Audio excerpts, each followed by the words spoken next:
Hi everyone, मैं ओम प्रकाश प्रजापति। आज true media के पॉडकास्ट में हम लेकर आए हैं समाज सेवी, चिंतक, लेखक और ज्ञान फाउंडेशन के संस्थापक श्री अशोक गुप्ता जी को। अशोक गुप्ता जी, आपका ट्रू मीडिया के पॉडकास्ट में हार्दिक अभिनंदन है। मैं आपका शुक्रगुजार हूँ कि आपने मुझे आमंत्रित किया और एक चर्चा के लिए। जी, हम चाहेंगे, जैसा कि आप जानते हैं कि पॉडकास्ट में हम प्रश्नों को आगे रखते हैं और आपके प्रत्युत्तर की कामना करते हैं ताकि हमारे दर्शक कुछ सीख सकें, कुछ पा सकें। हम प्रश्नों की ओर चलते हैं। जैसा कि मैंने दर्शकों को बताया कि आप ज्ञान फाउंडेशन के संस्थापक हैं।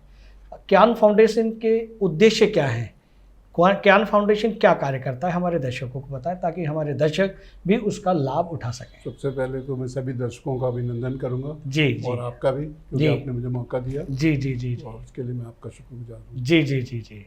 और ज्ञान फाउंडेशन के उद्देश्य क्या है, उसका कार्य क्या है? ज्ञान फाउंडेशन का जो मोटिव है जी, वो शुरू हुआ जी जबकि कोरोना फैला। जी कोरोना में सब लोग कुछ ना कुछ कर रहे थे जी, और हमने भी शुरू किया 5-7 मित्रों ने मिलकर जी, कि कुछ करें। और उससे मोटिवेशन मिला मेरे को।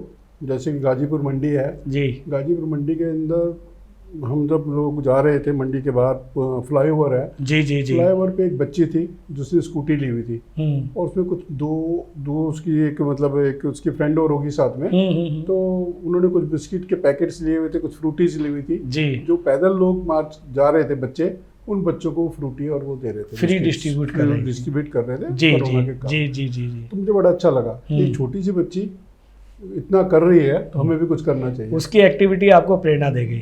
क्या बात तो है। हमने उसको शुरू किया जी, और शुरू करने के साथ साथ जैसे लोग राशन बांट रहे थे, कुछ लोग और दूसरे तरीके से मदद कर रहे थे। जी, हमने जी, जी, मुहिम जी, चलाई जी और उस मुहिम के अंदर राशन वगैरह तो दिया ही लोगों को। जी जी, साथ साथ कुछ बुजुर्ग थे ऐसे जो बुजुर्गों के पास पैसे तो हैं लेकिन मेडिसिन की प्रॉब्लम है। जी, मेडिसिन कहाँ से मंगवाएं, कौन कैसे मंगवाएं, क्योंकि कोरोना के दौरान बहुत बुरा हाल था। जी जी जी, तो हमने एक टाई अप किया और टाई अप करने के बाद हमने उन लोगों से पर्चे मंगवाए दवाई के। उन्होंने, किसी ने व्हाट्सएप के थ्रू भेजा, किसी ने वैसे भेजा और हमारी टीम ने किया कि उनको मेडिसिन उपलब्ध कराई। जी, जिसने पैसे दे दिए वो भी ठीक है, जिसने नहीं दिए वो भी ठीक जी, है। जी, जी, उन जी। तक मेडिसिन पहुंचनी बुजुर्गों वाह तक बहुत वाह ज़्यादा वाह जरूरी वाह है। वाह वाह। और दूसरे था कि उनके बच्चे विदेशों में रह रहे जी। हैं और वो कपल जो है, बुजुर्ग है, वो कोठी में रह रहा है, कोई साधन नहीं है।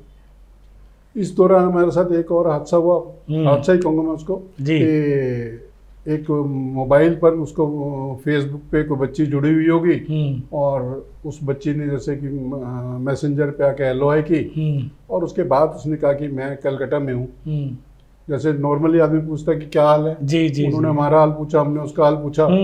उसने कहा मेरे तो बुरा हाल है और मैं कलकत्ता में ऐसे ऐसे फंसी हुई हूँ, ना तो राशन की व्यवस्था है और ना ही किसी चीज़ की व्यवस्था है जी।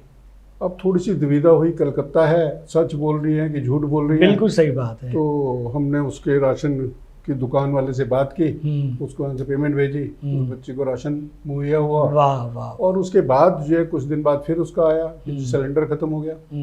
हमने फिर वो सिलेंडर मुहैया कराया जी। कुछ जब खुला, थोड़ा सा एक फर्स्ट वेव खत्म हुई जी, तो उसका एक बारी मैसेज आया कि मैं नेपाल की रहने वाली हूँ और यहाँ से बस जा रही है नेपाल और मैं अपने घर जाना चाहती हूँ। वाह। तो अब फिर दुविधा हो गई क्योंकि अब 8-10 हज़ार रुपये का मामला था। जी जी जी जी। मैंने उससे पूछा कितने पैसे लगेंगे, उसने 6-7 हज़ार रुपये बताए मुझे। तो मैंने अपने कलकत्ता में मेरा सोर्स था, उससे पता किया, फ़ोन किया और फ़ोन करने के बाद पता लगा कि वास्तव में बस जा रही है और उसको जाना है। जी जी जी। तो अब उसने 7-8 हज़ार रुपये मांगे थे, हमने 10 हज़ार रुपये उसके लैंडलॉर्ड को पेटीएम किए जी, इसको कैश दे देना और वो बच्ची जो है नेपाल अपने यहाँ पहुँच गई सुरक्षित। वाह वाह। और वाह। इस बीच में एक बात और रही विशेष कि हमने उस बच्ची से बात करने की कोशिश की, बात करना इन द सेंस कि व्हाट्सअप कॉल करने की जी जी जी, कि हम देख लें कौन है क्या है। बिल्कुल। लेकिन उसने कहा नहीं जी मेरा मोबाइल ख़राब है, ये है वो है। लेकिन नेपाल पहुँचने के बाद उसने खुद अपने पेरेंट्स के साथ व्हाट्सअप कॉल पर बातचीत की और हमें ये बताया कि आपके उससे में हम पहुंच गए हैं। वाह। कहना नहीं, इस तरीके की तो काफ़ी घटनाएं हुई जी जी जी। और उस बीच जो है हम लोग एक संस्था से जुड़े हुए थे, आगमन जी, जिसके बारे में सभी जानते हैं। पवन जैन जी ने और डॉक्टर स्वीट अंजल ने मिलकर वो संस्था बनाई थी, तो उसमें हम जुड़े हुए थे, वहाँ भी चर्चा हुई और हमने इसको दूसरा रूप देने का कि वो की जी कि ये तो हो गया एक फेस और उसके बाद आगे हम क्या करें जी। तो हमने इस संस्था को सामाजिक, साहित्यिक और सांस्कृतिक संस्था का रूप दिया जी। और इसकी डॉक्टर शालिनी अगम जी इसकी अध्यक्ष जी। और एक टीम बनाई गई जिसके अंदर सब पढ़े लिखे लोग हैं। वाह। और उस टीम के द्वारा जो है उसमें कार्य शुरू किया गया। उसमें कुछ कार्य ऐसे किए गए जैसे कि जो मल्टी स्टोरी बिल्डिंग्स बनती हैं जी, उस बिल्डिंग्स में जो लोग काम करते हैं, जो लेबर क्लास जी, उन लोगों के बच्चों को कहीं एडमिशन नहीं मिलता क्योंकि वो 2 साल उन्होंने इस साइट पे काम करना है, 2 साल अगली साइट पे काम करना है, परमानेंट एड्रेस ना होने की वजह से तो नहीं होने से हमने वहाँ पर कैंप्स में जो है किया कि उन बच्चों के कापी किताब मुहैया कराया। मुहैया कराने के बाद जो है वो टीचिंग का एक इंतजाम व्यवस्था की वहीं पर 2 घंटे की क्लास लगेगी। वाह। तो उसमें हम गए 2-3 जगह हमने ऐसा किया। उसके साथ साथ ये व्यवस्था तो चल ही रही थी। इस व्यवस्था के बाद जो है जैसा कि आप सब देखते हैं कि आजकल का यंग ब्लड हिंदी से दूर होता जा रहा है। बिल्कुल सही कह रहे हैं। न्यूज़पेपर होगा तो इंग्लिश का होगा, मैगजीन तो इंग्लिश की होगी। जी जी जी तो जी। इस तरीके से था। तो हमने बच्चों के लिए और बड़ों के लिए भी कुछ प्रकाशकों से पुस्तकें खरीदी और उसको फ्री ऑफ कॉस्ट जो है मुहैया कराया। ये कोरोना काल के दौरान की बात है? कोरोना काल के बाद की बात है। अच्छा अच्छा। क्योंकि कोरोना काल में तो सब बुरी हालत थी। जी जी। सेकंड वेव्स में तो बहुत लोग चले गए। बिल्कुल सही कह रहे हैं। और एक दूसरे को मतलब जो है एक दूसरे के संस्कार नहीं कर पाए लोग, तो बुरा हाल था उस टाइम। तो उसके बाद हमने इसको सुचारू रूप से चलाया। कुछ वृद्ध आश्रम्स में काम किया जी, और वृद्ध आश्रम्स में काम करने के साथ वहाँ पर लोगों के साथ जुड़े। फिर हमें लगा कि ये संस्था ऐसा ना लगे लोगों को कि एक पारिवारिक संस्था होकर रह गई। जी जी जी। हमने इस संस्था के अंदर जैसे दिवाली है, दिवाली पर बच्चों के लिए कुछ गिफ्ट्स का इंतजाम करने के लिए कुछ पोस्ट निकाली, पोस्ट दी उसमें फेसबुक वगैरह पे, सोशल मीडिया पे कि भाई एक पिग्गी बैंक बनाया जा रहा है और आप लोग जो इसमें डोनेशन देना चाह रहे हैं वो डोनेशन दीजिए और हम वो जो डोनेशन के थ्रू जो है पैसा जो इकट्ठा होगा उस पैसे से हम झुग्गी झोंपड़ी में जो बच्चे हैं जी जी जी। और क्योंकि कोरोना के बाद बहुत से लोगों के पेरेंट्स भी चले गए थे, बिल्कुल सही, हमने उन लोगों को वो दिया। बिल्कुल बिल्कुल। और हमारे पास कलेक्शंस भी हुई और उम्मीद से ज़्यादा हुई। सर्दियाँ आई तो हमने ब्लैंकेट्स का किया। वाह। उसमें भी एक पोस्ट डाली जी कि भाई इस तरीके से हम काम कर रहे हैं और आप जो भी एक कंबल डोनेट करना चाहे तो 500 रुपये, 700 रुपये जो भी उसकी श्रद्धा है जी जी वो हमें पेटीएम करें। बहुत अच्छे। आपको यकीन नहीं होगा कि उस टाइम हमारा उद्देश्य था कि हमारे पास 10,000 रुपये इकट्ठे हो जाए तो बहुत बड़ी बात है। हमारे पास 30-35 हज़ार रुपये इकट्ठे हो गए। वाह वाह वाह। और लोगों ने हमारा साथ दिया। आप नेक नियत से कार्य कर रहे थे। नेक नियत से भी कर रहे थे। और दूसरी चीज़ ये कि मेरा कुछ मानना ये है कि हम करने वाले कोई नहीं है, ईश्वर है, एक शक्ति है जो हमसे करवा रहा है। वाह वाह। और उसने हमें माध्यम बनाया, उस माध्यम के थ्रू जो हम लोगों तक पहुंचे। बहुत अच्छे। तो हमने किया, इस तरीके से करते गए और करने के बाद कई बड़े अनोखे उदाहरण भी बने। जैसे कि यहाँ पर बच्चों के हिंडन के पास जो है बच्चों का आश्रम है और एक वृद्ध आश्रम भी है। जी जी। तो हमने उनसे सलाह की कि वृद्ध आश्रम और बाल आश्रम को एक साथ कर दिया जाए तो इनको पेरेंट्स मिल जाएंगे, इनको बच्चे मिल जाएंगे। जी जी जी। और इस योजना पर हम काम भी कर रहे हैं। अच्छा सुझाव। अच्छा। और उसमें जो है हमें बड़ा अच्छा लगा उसमें कि हमने जैसे किताबें दी वहाँ पर बच्चों को। वो बच्चों को पढ़ा भी रहे हैं। कुछ बच्चे ऐसे हैं जो कि सड़क से आए थे और वो 5 साल की उम्र के थे और आज वो 18 साल के हो गए। बिल्कुल। उसमें पढ़ते भी हैं। बहुत अच्छा। तो वहाँ पर हमने बच्चों को किताबें डिस्ट्रीब्यूट की। किताबें जो है वहाँ पर बच्चों ने ली और उन्होंने एक व्यवस्था और भी की हुई है जी। वो व्यवस्था ये है कि जो उनके अनाथ आश्रम में बच्चे रह रहे हैं वो तो पढ़ ही रहे हैं, लेकिन शाम को वहाँ पर गांव के आसपास के बच्चे भी आते हैं जी। उनको वो ट्यूशन देते हैं फ्री ऑफ कॉस्ट। तो हमने उन बच्चों को भी किताबें दी, बहुत साहित्य के लिए प्रेरित। और उनसे कहा कि जब हम अगली बारी आएंगे तो हमें कुछ पढ़ के सुनाना। क्या बात। जब हम अगली बारी गए तो कुछ बच्चों ने सुनाया भी। बहुत अच्छा। तो वहाँ की एक्टिविटीज़ बड़ी अच्छी थी जी जी जिसमें हमने काम किया। बहुत अच्छा। अब उससे आगे चलते चलते जो है हमें जितने भी वो लोग मिले जुड़ते चले गए। और हमारे यहाँ एक चीज़ और भी है कि हम लोग जो है 3 तरीके की सेवा मानते हैं, तन की, मन की और धन की। जी जी। हमने लोगों से कहा कि आप जिस तरीके से भी जुड़ना चाहें हमारी फाउंडेशन से जुड़िए। ये गवर्नमेंट से रजिस्टर्ड है जी और इसके अंदर हम काम कर रहे हैं 5 साल से। और तन से, मन से, धन से मीन्स या तो आप धन किसी भी रूप से जुड़ सकते हैं, किसी रूप से जुड़िए, क्योंकि जी। किसी संस्था को चलाने के लिए धन की जरूरत पड़ती है। आप धन दीजिए, अगर आप धन नहीं दे सकते वॉलंटरी जुड़िए हमसे, अगर वो भी नहीं कर सकते तो आप हमारे ऊपर निगाह रखिए क्या हम अच्छा काम कर रहे हैं और क्या बुरा ठीक नहीं कर रहे हैं, उसको हम आगे कैसे बढ़ाएं। बिल्कुल। तो ये जर्नी जो हमारी इस तरीके से चल रही है, बहुत अच्छी। और इसके ये जो है इसके अंदर जितना भी काम हो रहा है सारा जो है गवर्नमेंट को पूरा हिसाब किताब। जी जी जी जी, बहुत अच्छे, बहुत अच्छे, बहुत अच्छी जानकारी दी आपने हमारे दर्शकों को। जैसा कि सभी जानते हैं कि आप अदबी प्रकाशन के संस्थापक हैं और आपने अदबी प्रकाशन से हजारों पुस्तकों का प्रकाशन किया है। कोई ऐसा संस्मरण आपने पुस्तक के दौरान, पुस्तक छापने के दौरान में, या उसे एडिटिंग के दौरान में, या प्रूफिंग के दौरान में कोई ऐसा संस्मरण सुनाए जो आपके दिल को छू गया हो या कुछ अलग हो, हमारे दर्शकों को साझा करें। अभी मैंने प्रकाशन शुरू किया था जी, और मेरे पास से सिर्फ 2-3 किताब आई थी जी, और उसमें मुझे बहुत अच्छा लगा कि मेरे मित्र हैं सूरज प्रकाश जी, और उन्होंने अचानक मुझे, मेरा बर्थडे होता है 23 अगस्त को, तो उन्होंने अचानक मुझे फ़ोन किया और उन्होंने मुझे कहा कि मैं आपको गिफ्ट में अपनी किताब दे रहा हूँ और ये किताब आप प्रकाशित कीजिए। वो गिफ्ट मैं ज़िंदगी भर नहीं भूल सकता, सूरज प्रकाश जी का। क्या बात। दूसरा उदाहरण मिला आनंद बख्शी जी के नाम को सबको परिचित है। जी जी जी जी। तो मुझे पता लगा कि आनंद बख्शी जी की जीवनी पे एक पुस्तक आ रही है जी, और वो जो प्रकाशक ढूंढ रहे हैं। आनंद बख्शी जी के सुपुत्र जो हैं राकेश आनंद बख्शी जी, मेरे को फ़ोन नंबर मिला, मैंने उनको फ़ोन किया, मैंने उनका सर मैं प्रकाशक हूँ और आप प्रकाशक ढूंढ रहे हैं अपनी क्या बात है, क्या बात है। और मैं चाहूँगा कि इस पुस्तक को मैं प्रिंट करूँ। वाह। तो उन्होंने मेरा, जैसे सब भी पूछते हैं कि आपके यहाँ से कितनी किताबें हैं, क्या है? मैंने कहा मैं आपसे झूठ नहीं बोलूँगा, मेरे यहाँ से भी 4-5 किताबें ही आई हैं, मैं नया हूँ, क्या बात, मुझे काम की ज़रूरत है जी। उन्होंने मुझे कहा देखिए नया होने से कुछ नहीं होता, मैं भी कभी नया था और मैं भी काम मांगने गया था, मुझे काम मिला। जी जी जी। तो आप अपनी क्वालिटी के लिए मुझे कुछ किताबें भेज दीजिए और मैं देखता हूँ, मुझे नए पुराने से कोई फर्क नहीं पड़ता, अगर आपका काम अच्छा होगा मैं आपको काम दूंगा। बहुत अच्छा। तो मेरे को बहुत अच्छा लगा उनका, और वो भी मैं कभी नहीं भूल सकता कि उन्होंने नया होने के बावजूद इतनी बड़ी किताब मुझे दी। और उस किताब पे आज भी वो किताब जो है हॉट सेलिंग किताब है। वाह। और इसके साथ जुड़ा हुआ एक और किस्सा भी है। जी जी। मैं बॉम्बे गया किसी काम से जी, और मैंने राकेश आनंद बख्शी जी को फ़ोन किया कि मैं बॉम्बे आया हूँ और मैं आपसे मिलना चाहता हूँ। जी। तो उन्होंने कहा सुबह ब्रेकफास्ट इकट्ठा करते हैं जी, और आप 11 बजे आ जाइए। तो मैं उनके घर 11 बजे पहुँचा। जी जी। पहुँचने के बाद जो है वो ब्रेकफास्ट से पहले चर्चा हुई।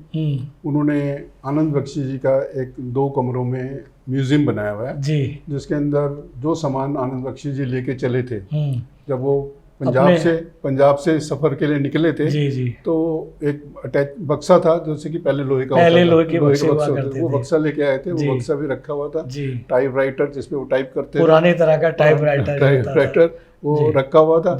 उसके अलावा जो है वो जिसपे एक वो बना रखा था उन्होंने, जिसपे बैठ के वो गीत लिखते थे। अच्छा। वो भी रखा हुआ था आसन, और उसके अलावा जो ट्रॉफीज मेमेंटोज वगैरह जितने वो तो रखे ही हुए थे। बिल्कुल। और उन्होंने मुझसे इतने पारिवारिक रूप में हमारी 1-1.5 घंटा चर्चा हुई और मैं उस देख के बहुत प्रभावित हुआ। जी। और उसके अंदर जो है मेरे को एक अपनेपन का अनुभव हुआ। तो ये 2 चीज़ें ऐसी हैं जो मैं कभी नहीं भूल सकता। बहुत अच्छे आपने संस्मरण सुनाए।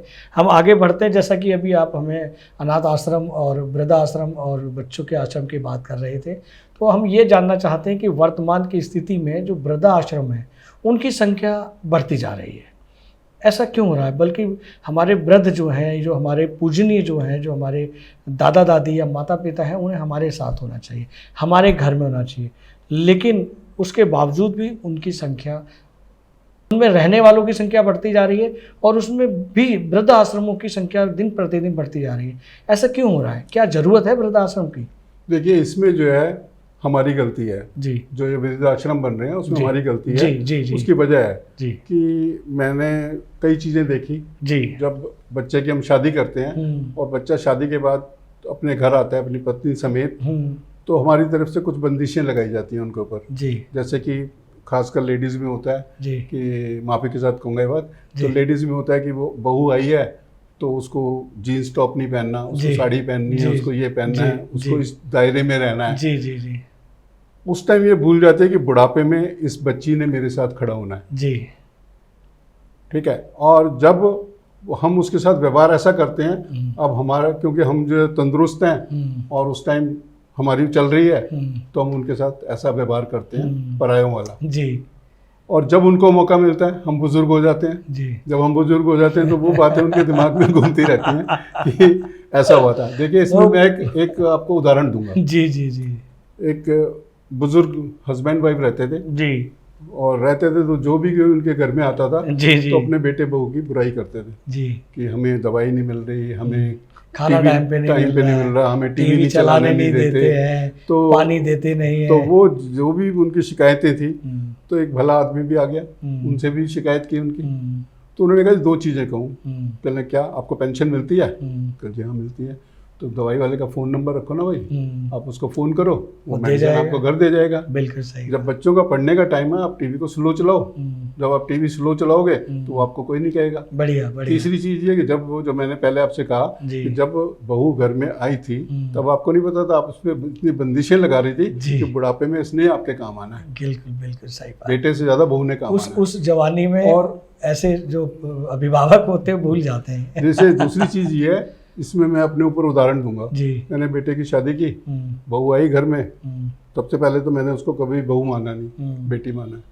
दूसरी चीज़ मैंने उसको कहा बेटा जैसा है तुम जो उस घर में पहनती ओढ़ती थी, जो भी तुम्हारी ड्रेसअप थी वैसी ड्रेसअप रखो, जहाँ तुमने घूमने जाना है वहाँ घूमने जाओ।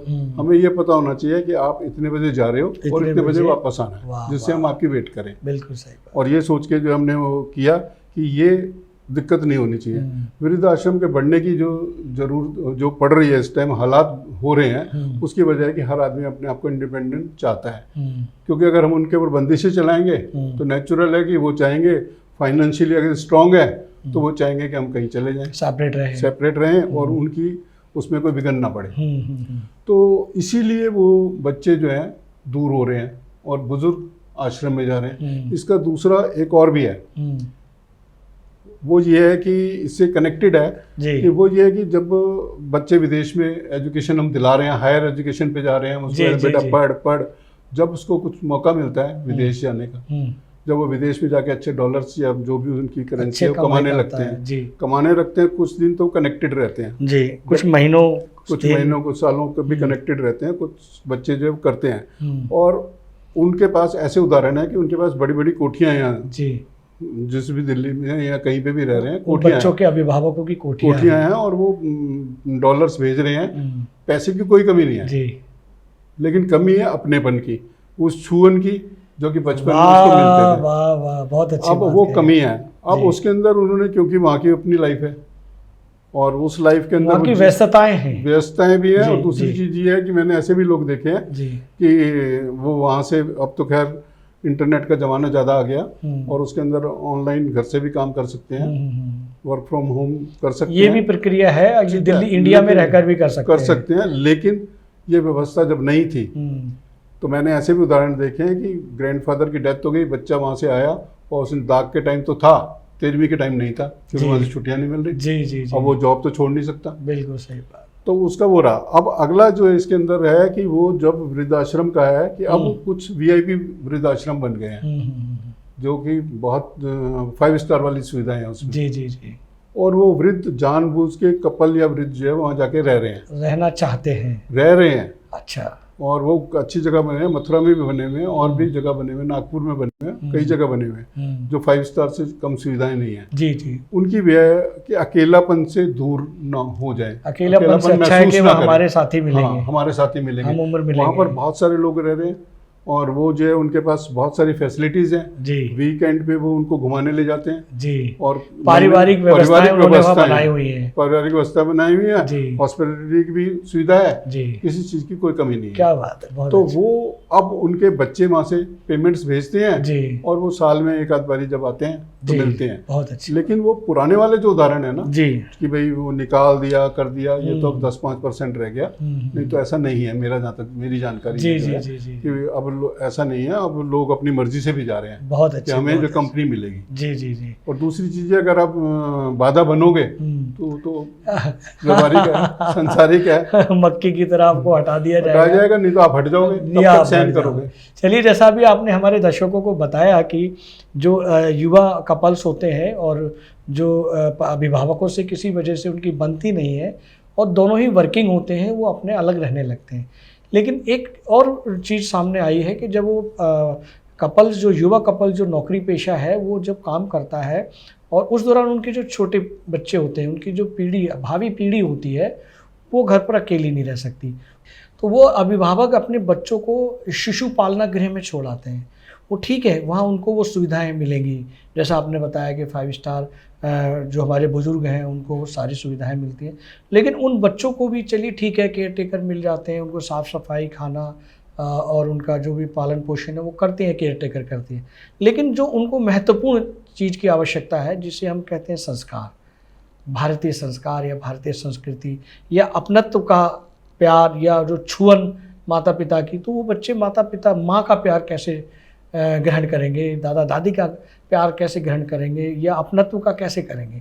वो जब उस पालन गृह में छोड़ देते हैं, फिर वो वर्किंग जाते हैं, सुबह 8 बजे छोड़ कर जाते हैं, रात को 6-7 बजे उसे लेकर फिर बच्चों, जब तक वो बच्चा सो जाता है, दिन में वहाँ जगता है, खेलता है, कूदता है, तो उस बच्चे का भविष्य क्या होगा?